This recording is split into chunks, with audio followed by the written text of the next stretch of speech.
এ বোন, বলছি তোদের স্কুলে সব মেয়েগুলোই কিউট বল? হ্যাঁ, সবাই মোটামুটি খুবই সুন্দর। কেন, কি ব্যাপার দাদা? আরে কিছু না। টিয়া, মনা বলছি কিছু খাবি? না মাসি, আমি কিছু খাবো না, বাড়ি থেকে খেয়ে এসেছি, পেট পুরো ফুল হয়ে রয়েছে। ও, খেয়ে এসেছিস? ঠিক আছে। খেয়ে এসেছিস তাই কি? মা খুব দারুণ লস্যি বানায়। মা, তুমি ওর কথা শুনো না, তুমি গিয়ে ঠান্ডা ঠান্ডা 2 গ্লাস লস্যি নিয়ে আসো আমাদের জন্য। যাও যাও। ঠিক আছে। ঠিক আছে, আনছি। কিরে বোন, বল স্কুটিটা কেমন চালালাম?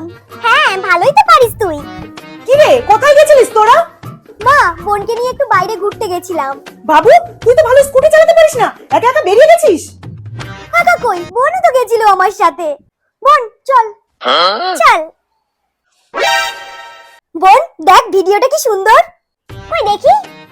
টিয়া, বাবু চল, তোদের রাতের খাবার রেডি হয়ে গেছে, খেয়ে নিবি। মা, আমরা আজকে দুজনে খাবো না, আমরা আজকে বাইরে থেকে পিৎজা অর্ডার করেছি, রাতে আমরা ওটাই খাবো। বাবু চল, তোর বাবা তোকে একটু ডাকছে, শুনে আসবি, চল। বোন তুই বস, দেখি বাবা কি বলে। কই বাবা? বাবা না, আমি ডাকছি। খুব উঠছিস তুই, ওর সামনে চড়িয়ে গালটা লাল করে দেবো যখন, তখন বুঝবি। যা। মা খেতে দাও। বোন, মা আজকে ডাল আর ডিম ভাজা করেছে, ওটা আজকে খাই, কালকে আমরা পিৎজা খাবো, ঠিক আছে?